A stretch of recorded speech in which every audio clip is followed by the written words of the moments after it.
많은 어려움들이 있지만 항상 풍성하게 하시고 능력 있게 하시고 또 모든 것을 채워주셔서 이 땅에서 넉넉한 삶 살아갈 수 있도록 하나님께서 축복해 주옵소서. 감사를 드리며 예수 그리스도의 이름으로 기도드립니다.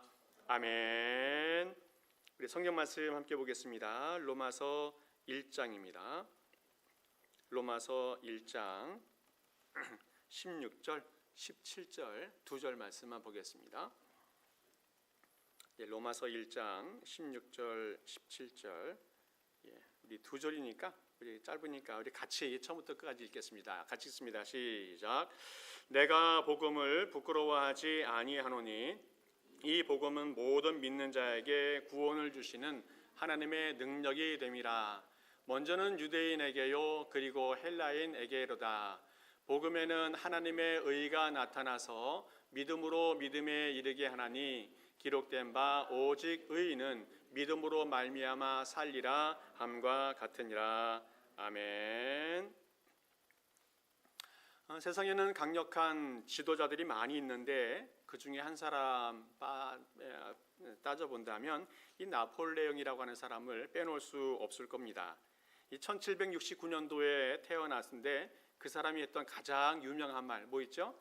내 사전에는 불가능이란 없다라고 말하면서 온 유럽을 다 정복하는 그런 삶을 살아갑니다. 그래서 정말 나폴레옹 이름만 들으면 그 주변의 모든 나라들이 두려워 떠는 그런 상황이 되어졌습니다. 그리고 나서 프랑스 혁명의 정신을 이어받아서 나폴레옹 법전을 만들고 또 프랑스의 중앙 집권을 새롭게 체계를 세우고 교육과 행정 체계를 세워가는 그런 일을 합니다. 그러니까 정치, 사회, 법률 여러 분야 속에서 현대 사회의 키트를 마련하는 그런 일들을 하게 되어집니다. 또 루브르 박물관을 만들고 그 안에 많은 전쟁 전리품들을 갖다 놓아서 문화적인 영향도 크게 끼쳤던 그런 사람입니다. 그 사람이 35살에 이제 초대 프랑스 황제가 되어지는데 9년 동안 통치하면서 이제 사역을 하게 되어집니다. 그때 하나 유명한 일화는 이 보통 황제 대관식 때는 이 교황이 와서 그 왕관을 그 머리에 씌워주는데 나폴레옹 황제는 얼마나 교만했는지 나에게 누구든지 왕관을 씌울 수 없다 하면서 스스로 자기의 머리에 왕관을 씌웠던 그런 교만함이 넘쳤던 사람이 이 나폴레옹 황제였습니다. 그 사람이 내 사전에는 불가능이 없다라고 말을 했는데 정말 그 말대로 온 세상을 지배할 것처럼 여겨졌지만 워터루 전쟁 이후에 세인트 헬레나 섬에 유배가 되어지고 52세에 생을 마감하게 되어집니다. 자, 그러면서 마지막에 그가 죽으면서 자기 신복에게 했던 말이 아주 유명한 말이 있습니다. 나는 칼로 세계를 정복하려고 했지만 실패했다. 그러나 나사렛 예수는 놀라운 사랑으로 온 세상을 점령했다라고 고백합니다. 나는 칼로 또 말들로 온 세상을 지배하려고 했지만 결국 실패했다. 그렇지만 나사렛 예수는 놀라운 사랑으로 온 세상을 점령했다라고 고백하면서 마지막 생을 마감하게 되어집니다. 이 사람의 말을 통해서 힘이란 무엇이냐, 권력이란 무엇인가, 능력이란 무엇인가에 대해서 다시 한번 생각해 보게 되어집니다. 나폴레옹 이전에도 이후에도 수많은 권력가들과 정치인들과 정복자들이 있었었는데 그들의 모든 권력들이 영원했느냐? 아니라는 겁니다. 그래서 아주 유명한 말이 있어요. 권불10년이다. 아무리 막강한 권력이 있어도 10년을 넘기지 못한다는 말입니다. 100년 갈 것처럼 1000년 갈 것처럼 여겨지지만 10년이면 모든 권력이 다 무너진다는 말을 옛사람들이 교훈으로 우리에게 주고 있어요. 세상의 사람들은 권력을 얻기 위해서, 힘을 얻기 위해서, 능력을 얻기 위해서 얼마나 애쓰고 수단 방법을 가리지 않고 살아갑니까? 정말 열심히 살아가고 밤낮 수고하고 먹지 않고 수고하고 있어요. 또 자신의 권력과 힘을 얻기 위해서 비굴하기까지 하면서 노력을 하고 있습니다. 자, 그러면서 힘과 권력과 능력을 얻으려고 하는데 몇 명이나 얻느냐는 거예요. 몇 명이나. 이 세상에서도 극소수의 사람만 그런 힘과 권력과 능력들을 얻게 되어집니다. 자, 그러면 이 힘과 권력과 능력을 얻었다면 얼마나 유지되느냐? 영원히 갈 것처럼 여겨지지만 절대로 그렇지 않다는 겁니다. 10년 가지 못하는 것이 이 세상의 권력이라는 거예요. 오늘 하나님께서 우리 신앙인들에게 어떻게 말씀하시는가 하면 능력 있는 삶을 살 것을 말씀하고 있습니다. 능력 있는 삶. 자, 그러면 어떤 것이 능력이 있는 것이냐? 오늘 성경 말씀 속에서는 복음에는 하나님의 능력이 나타났다 말하고 있습니다. 복음에 하나님의 능력이 나타났다. 바로 복음이 하나님의 능력이라는 겁니다. 복음이라는 말은 헬라어로 유앙겔리온이라는 말인데 유는 좋다, 또 앙겔로스라는 말은 천사, 또 소식, 그런 말입니다. 그러니까 좋은 소식, 복된 소식, 이것이 바로 복음이라는 겁니다. 오늘 성경에서 바울은 복음에 대해서 정확하게 설명을 해주었는데 그게 뭐냐면 하나님이 선지자들을 통해서 하나님의 아들에 대한 소식을 성경에 약속해 주었는데 그 약속이 복음이다라고 말하고 있습니다. 하나님이 약속하신 것, 그것이 뭡니까? 예수 그리스도라는 거예요. 예수 그리스도께서 복음이라는 것을 말씀해 주고 있습니다. 하나님께서 하나님의 아들 예수 그리스도를 우리에게 주시겠다고 약속하신 그 예수 그리스도, 이것이 바로 복음이라는 거예요. 그리고 이 복음을 믿는 사람, 하나님의 아들 예수 그리스도의 약속을 믿는 사람, 이 사람이 능력 있는 삶을 살아갈 수 있다고 말씀하고 있습니다. 지난주에 저와 함께 이 복음의 진수에 대해서 말씀을 나눴습니다. 복음의 진수, 예수 그리스도를 알고 믿어야 된다. 또 복음의 진수이신 예수 그리스도의 가르침, 사랑하며 사는 것을 말씀해 주었습니다. 또 복음의 진수이신 예수 그리스도와 영원히 함께 살아가는 것이 마땅한 삶이다 말씀했습니다. 복음의 진수이신 예수 그리스도, 그와 함께하는 것이 정말 능력 있는 삶이다 오늘 말씀해 주고 있습니다. 오늘 성경에서 바울은 말씀을 통해서 구체적으로 어떤 능력을 우리가 체험할 수 있는지 몇 가지 복음의 능력에 대해서 말씀하고 있는데, 먼저는 복음은 자랑하는 능력이 있다는 거예요. 자랑하는 능력이 있다. 오늘 16절 말씀 우리 같이 한번 읽어보겠습니다. 시작. 내가 복음을 부끄러워하지 아니하노니 이 복음은 모든 믿는 자에게 구원을 주시는 하나님의 능력이 됨이라. 먼저는 유대인에게요 그리고 헬라인에게로다. 아멘. 바울은 복음을 부끄러워하지 않았다라고 고백하고 있습니다. 복음은 부끄러움이 아니라 자랑이다 말하고 있어요. 예수님을 믿는 것, 또 복음의 사역자가 되어지는 것, 또 비록 많은 고난과 아픔과 핍박이 있지만 그것이 부끄러움이 아니라 자랑이라고 바울은 고백하고 있어요. 왜 그렇습니까? 오늘 14절 말씀에 이렇게 고백하고 있어요. 같이 한번 읽어보겠습니다. 시작. 헬라인이나 야만인이나 지혜 있는 자나 어리석은 자에게 다 내가 빚진 자라. 아멘. 오늘 바울은 자신을 빚진 자라고 고백하고 있어요. 여기서 빚진 자라고 하는 것은 크게 두 가지 의미가 있는데, 하나는 남의 물건을 빼앗았다가 빌려갔다가 돌려주지 않은 상태가 빚진 자입니다. 또 하나는 무엇인가 다른 사람에게 전달받은 것이 있는데 그 물건이나 그것을 전달해 주지 않았을 때 빚졌다라고 의미를 부여하고 있어요. 오늘 성경에서 바울이 빚진 자라고 말할 때는 무엇인가 전달받은 것을 아직 전달하지 않은 그 상태를 이야기하고 있습니다. 자, 그러면 바울은 무엇을 빚졌다는 겁니까? 바울은 은혜의 빚진 자라는 거예요. 은혜의 빚진 자.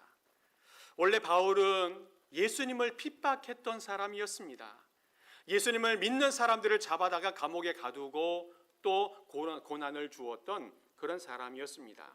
그랬더니 예수님께서 너무너무 괘씸하게 여겼던 것 같아요. 그래서 정말 예수님 믿는 사람들을 잡으러 가는 그 과정에 대낮에 강한 빛이 그에게 비추게 되어졌고 눈이 멀게 되어졌고 직접 책망하시는 그런 모습을 보게 되어집니다. 예수님께서 직접 살아계신 하나님이심을 보여주십니다. 예수 그리스도께서 직접 나타나셔서 유대인의 이단자가 아니라는 것을 직접 보여주고 있습니다. 그리고 며칠 후에는 아나니아라고 하는 제자를 만나게 되어져서 안수 기도를 받고 눈을 뜨게 하는 그런 은혜를 체험하게 되어집니다. 그 이후에 바울은 온 세상의 복음을 증거하는 그런 사람이 되었습니다. 그리고 지금은 그 바울을 어떻게 평가합니까? 위대한 전도자로 또 교회의 지도자로 인정하고 있습니다. 오늘 바울은 스스로가 뭐라고 고백합니까? 은혜의 빚진 자라고 고백하고 있어요. 은혜의 빚진 자. 은혜의 빚진 자, 내가 원래 하나님과 원수였던 사람이었고 하나님 앞에 대적자였었는데 주님의 은혜를 받고 하나님의 사람이 되었다. 그래서 그 빚을 갚기 위해서 복음을 전하는데 생명 다하는 그날까지 복음을 전하는 삶을 살아간다고 고백하고 있어요. 은혜의 빚진 자. 그래서 바울은 복음을 자랑하는 그런 능력의 삶을 살게 되어졌다는 겁니다. 또 바울은 무엇을 빚졌어요? 사랑이 빚진 자다라고 말합니다. 사랑이 빚진 자. 원래 바울은 예수님 믿는 자들을 감옥에 가두는 그런 일들을 했다고 하지 않았습니까?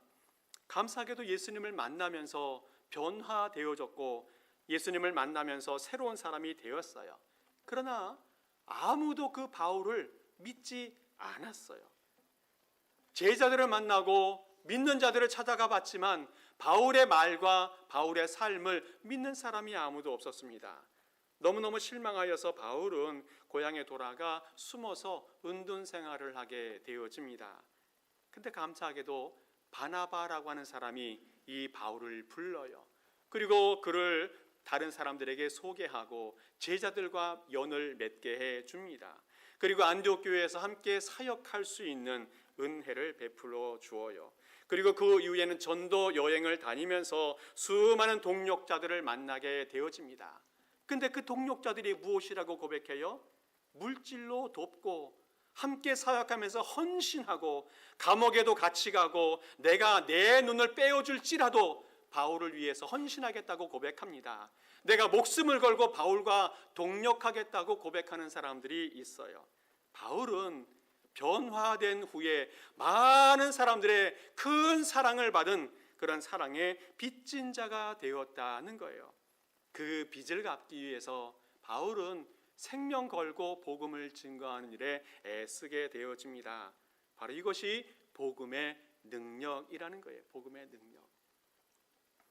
바울은 예수님의 원수 되었던 사람이었는데 큰 은혜를 받아서 예수님을 만나 예수님의 사람이 되었습니다.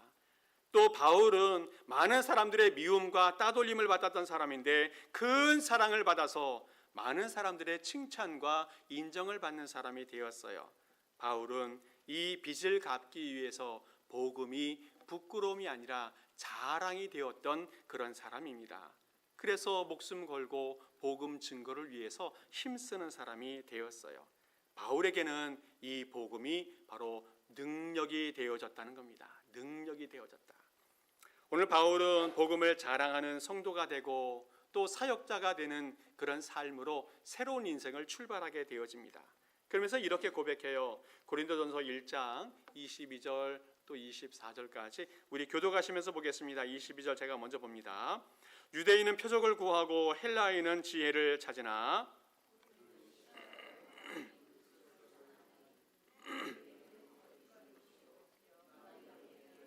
같이 읽겠습니다.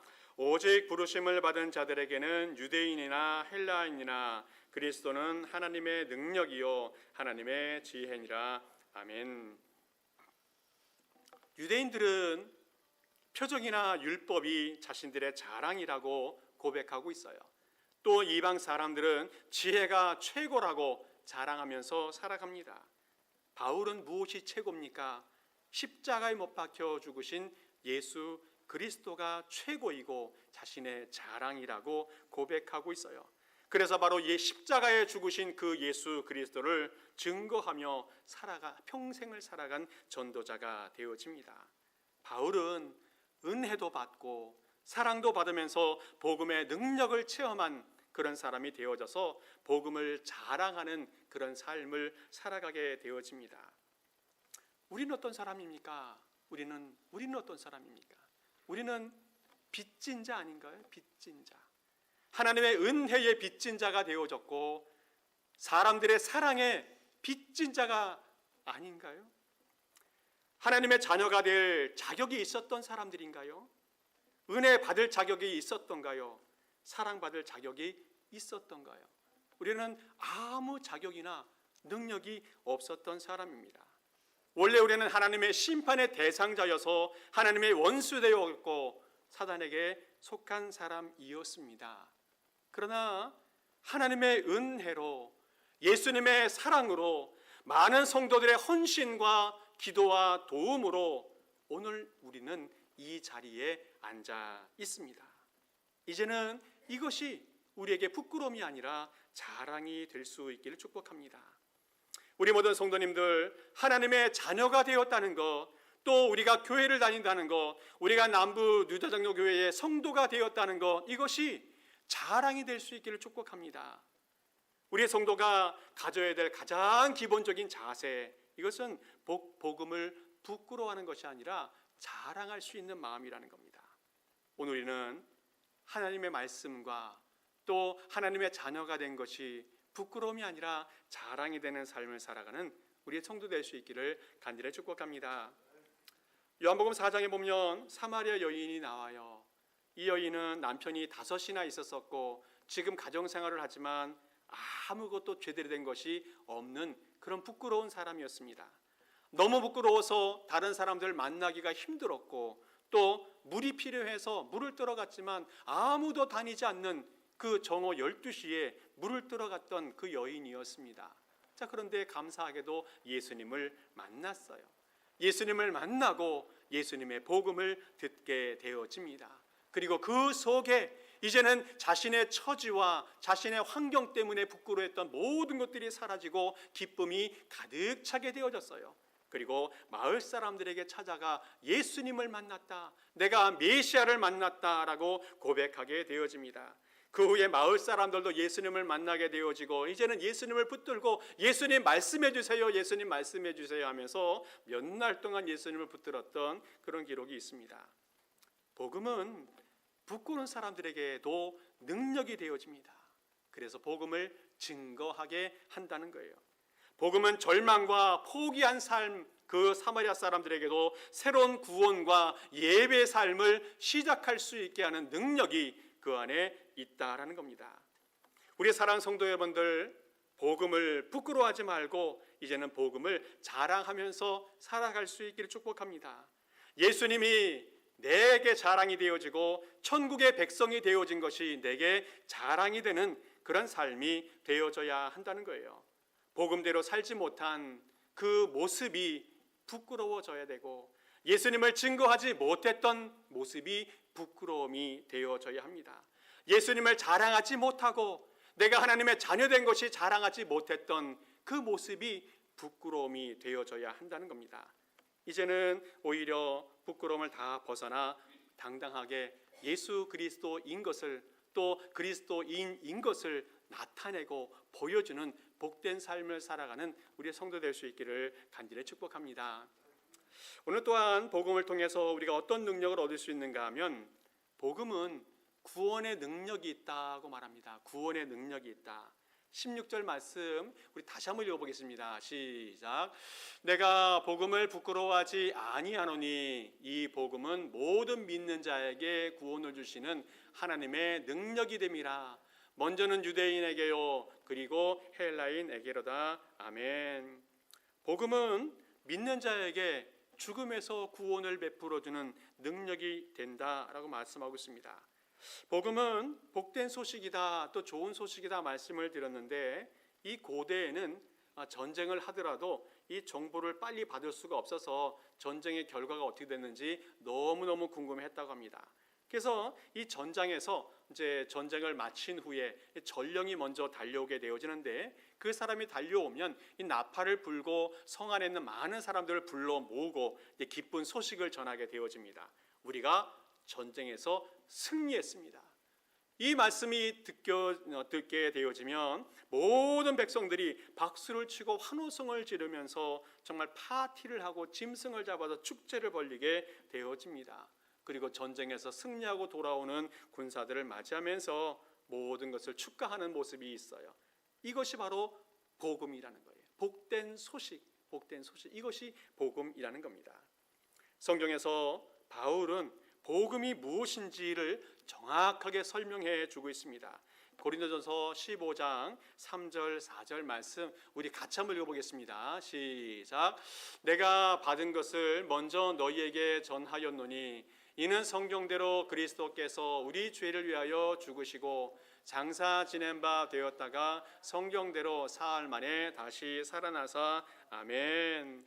복음이 무엇이냐? 그것은 성경대로 예수 그리스도께서 이 땅에 오시고 고난받으시고 십자가에 죽으셨다가 장사되었다는 겁니다. 그리고 복음이 무엇이냐? 성경대로 사흘 만에 그 죽으신 예수님이 부활하셨다는 겁니다. 이것이 바로 복음이라는 거예요. 십자가를 통해서 하나님께서 우리 인류들을 죽음에서 해방시켜주는 것, 바로 이것이 복음이라는 겁니다.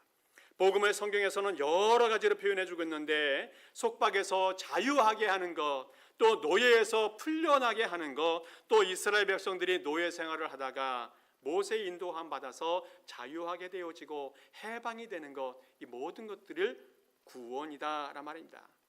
육신의 병에서 노임을 받고 또 환난에서 건짐을 받는 것도 구원이라고 말하고, 잃어버린 사람을 다시 찾는 것도 구원이라고 말합니다. 그러나 궁극적으로는 지옥의 심판에서 하나님의 축복으로 옮겨지는 것, 또 사단의 자녀에서 하나님의 자녀로 변화되는 것, 이것을 구원이라고 말합니다. 이것이 복음이에요. 이것이 복음입니다. 복음에는 하나님의 능력이 있어서 믿기만 하면 하나님의 구원의 역사가 나타나게 되어집니다. 로마서 10장에도 이렇게 말하고 있어요. 믿음은 들음에서 나며 들음은 그리스도의 말씀으로 말미암았느니라. 구원을 위해서 큰 공로를 세워야 되는 것도 아니고, 구원을 위해서 엄청난 선행을 해야 하는 것도 아니고, 구원을 위해서 높은 권력을 가져야 되는 것도 아니라는 겁니다. 구원을 위해서는 하나님의 말씀, 복음을 듣고 믿기만 하면 구원의 능력이 나타난다는 겁니다. 바로 예수님께서 우리에게 오셔서 십자가를 지신 그 복음, 이것을 믿기만 하면 구원의 능력을 체험하게 되어진다는 거예요. 복음은 능력이 있어서 누구나 믿기만 하면 구원의 역사가 나타난다고 합니다. 오늘 모든 믿는 자에게 구원이 나타난다고 했어요. 헬라인이나 유대인이나 백인이나 흑인이나 황인이나 차별 없이 믿는 모든 사람에게는 구원의 역사가 나타난다 말합니다. 가난하든 부하든 지식이 있든 없든 아름답든 추하든 건강하든 병들었든 마음이 강팍한 사람일지라도 복음이 들어가게 되어지면 변화되어 구원의 백성이 되어진다는 겁니다. 복음은 능력이 있어서 선포만 되어지면 구원의 역사가 나타납니다. 누가복음 4장에도 복음이 선포되어지면 성령이 임하시게 되어지고 포로된 자에게 자유가, 눈먼 자에게 다시 보게 함을, 눌린 자가 자유를 얻게 되어진다 말합니다. 또 에스겔서 37장에서도 여호와께서 에스겔에 명령 내리십니다. 복음을 전하라. 그랬더니 죽음의 골짜기에 있었던 그 죽은 뼈들이 며칠 때마다 서로 연결되고 심줄이 생기고 살이 오르고 가죽이 덮이고 생기가 나타나서 하나님의 군대가 되어집니다. 복음에는 능력이 있어서 읽기만 해도 구원의 역사가 나타난다는 거예요. 기독교는 말씀의 종교여서 하나님의 말씀이 선포되는 곳, 또 읽혀지는 곳, 그곳에 구원의 역사가 나타난다는 겁니다. 한국에서도 1860년도에 토마스 선교사님이 배에다가 성경을 잔뜩 싣고 평양에 갑니다. 그래서 평양에서 많은 사람들에게 이쪽 복음을 다 나누어 주어요. 그래서 성경을 전해받은 사람들이 성경을 읽고 예수 그리스도의 복음을 믿게 되어집니다. 복음은 능력이 있어서 읽기만 해도 믿음이 생기고 은혜를 받게 되어지고 구원의 백성이 될 수 있다는 거예요. 어떤 전도지가 있었었는데 그 전도지 앞에는 이런 글귀가 써 있답니다. 사람이 지옥에 가려면 어떻게 해야 하나요? 사람이 지옥에 가려면, 전도지인데 지옥에 가려면 어떻게 해야 되냐요 하는 질문이 있습니다. 정말 어떻게 해야 되는가? 지옥에 가려면 그 뒤에 답이 있는데 할 일은 아무것도 없습니다. 할 일은 아무것도 없습니다. 무슨 뜻입니까? 가만히 있으면, 예수님 믿지 않으면, 복음을 받아들이지 않으면, 죄 사함을 받지 않으면, 그대로 내 삶의 자리에 그대로 있으면 그냥 지옥에 간다는 겁니다. 우리 인간들은 누구나 자신의 죄와 허물로 완전히 죽어 심판을 받는 사람이었습니다. 그래서 복음을 받고 믿어서 이제는 하나님의 자녀가 되어졌다는 겁니다. 복음을 받는 것은 못난 사람도 복음을 통해서 구원을 받게 되어지고, 잘난 사람도, 똑똑한 사람도, 부한 사람도, 건강한 사람도 복음을 받아들여야 구원을 받을 수 있다는 겁니다. 십자가 복음에는 얼마나 큰 위대한 힘이 있는지 알 수 없습니다. 십자가 복음은 우리를 구원의 권세에서 죽음을 이기고 죽음을 초월한 인생을 살게 하십니다. 십자가 복음은 우리를 죄의 노예에서 해방하여 참 자유를 누리게 해 주십니다. 십자가 복음은 우리의 인생을 변화시켜서 복음이 들어가는 곳곳마다 변화의 역사를 일으켜 준다는 겁니다. 권력을 자랑했던 로마 세계도 십자가 복음 아래 무너져 버렸습니다. 죄를 즐기며 타락했던 수많은 사람들 마음속에 복음이 들어갈 때에 그 인생이 변화되어졌다는 겁니다. 과학이 아무리 발달해도 죄의 문제를 해결할 수 없고, 권력이 아무리 막강해도 죄의 문제나 죽음의 문제를 해결할 수 없다는 겁니다. 아무리 많은 것을 가지고 있어도 그것을 가지고 사망에서 제외될 수 없다는 거예요. 그러나 예수님을 믿으면 죽음을 정복하게 되고 죄에서 용서함을 받는 복음의 능력을 체험하게 되어집니다. 우리 사랑하는 성도 여러분들, 이 복음을 통해서 구원의 능력을 체험하며 살아갈 수 있기를 간절히 축복합니다. 마지막 또 하나 우리가 기억해야 할 것은 뭐냐면, 복음에는 어떤 능력이 있는가 하면 삶을 변화시키는 능력이 있습니다. 삶을 변화시키는 능력. 27절 말씀 우리 같이 한번 읽어보겠습니다. 시작. 복음에는 하나님의 의가 나타나서 믿음으로 믿음에 이르게 하나니, 기록된 바 오직 의인은 믿음으로 말미암아 살리라 함과 같으니라. 아멘. 오늘 성경에서 하나님의 의가 나타났다고 말씀하고 있는데, 다른 성경에서는 하나님과 올바른 관계라고 번역을 했습니다. 이 무슨 말씀인가 하면, 하나님과 죄 때문에 깨어진 관계가 하나님의 의가 나타나서 바른 관계, 올바른 관계로 회복이 되어졌다는 것이에요. 복음에는 하나님과의 관계를 회복하는 능력이 있다는 겁니다. 복음은 하나님과 올바른 관계를 맺게 하고 회개하는 능력이 그 복음 안에 있다는 거예요. 복음은 우리의 삶을 변화시키는 능력이 그 안에 있습니다. 우리가 아는 대로 이 로마서를 쓴 바울이라고 하는 사람, 원래는 예수님을 핍박하고 또 열정적으로 유대교를 신봉했던 그런 사람이었지만, 예수님을 만나고 변화되어져서 복음의 역사가 그 삶을 변화시켜서 그 사람을 통해 정말 기독교의 역사를 변화시키는 그런 사람이 되었습니다. 어떻게 그 사람이 그렇게 되었어요? 십자가에 죽으신 예수님을 만났기 때문에, 그 예수님이 메시아인 것을 인정했기 때문에 가능했어요.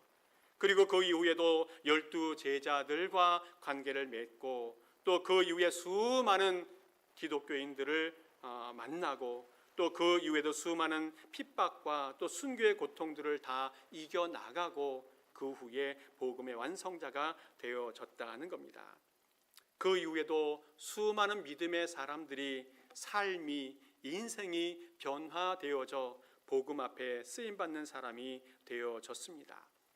복음은 한 사람을 변화시키는 것뿐만 아니라 교회도 변화시키고 한 나라도 변화시키는 줄을 믿습니다. 복음은 세상의 모든 것들을 변화시킬 수 있는 능력이 그 안에 있어요. 한국의 기독교만 보아도 해방 당시에는 기독교 인구가 30만 정도밖에 안 되었습니다. 그런데 10년이 지난 후에는 60만이 되어지고 또 그 10년이 지났을 때는 배가 돼서 120만 명이 되어져요. 그리고 85년도에는 800만, 또 95년도에는 1000만 성도라는 그런 말을 듣게 되어졌습니다. 사람만 늘어난 것이 아니라 한국 땅에 기독교가 수많은 역사를 일으켰어요. 교회 지도자들이 민족의 지도자가 되어서 신사 참배도 거부하게 되어지고 또 학교를 짓고 또 병원을 짓고 교회를 세워가면서 민족의 부흥과 또 성장의 원동력이 되었습니다. 근대화 과정 속에 인권과 또 경제적인 성장의 주도적인 역할들을 해서 선진 문화를 만들어내기도 하였습니다. 뿐만 아니라 선교 받았던 나라가 이제는 선교하는 나라가 되어졌다는 거예요.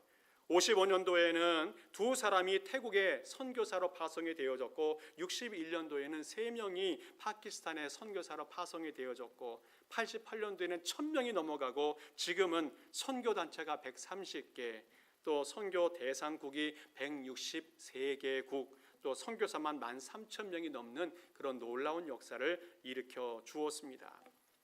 복음은 우리 인간의 영혼을 변화시키는 구원의 역사가 나타나게 하는 능력이 있습니다. 또 복음에는 그 심령 속에 내면 깊숙한 곳에 숨어져 있는 죄의 세력을 파괴하고 변화하는 능력이 있습니다. 복음에는 하나님을 영원히 사랑하며 또 하나님을 위해서 헌신하게 하는, 또 고통과 핍박이 있을지라도 주님의 사명자로 살아가게 할 수 있는 그런 능력이 그 안에 숨겨져 있다는 겁니다.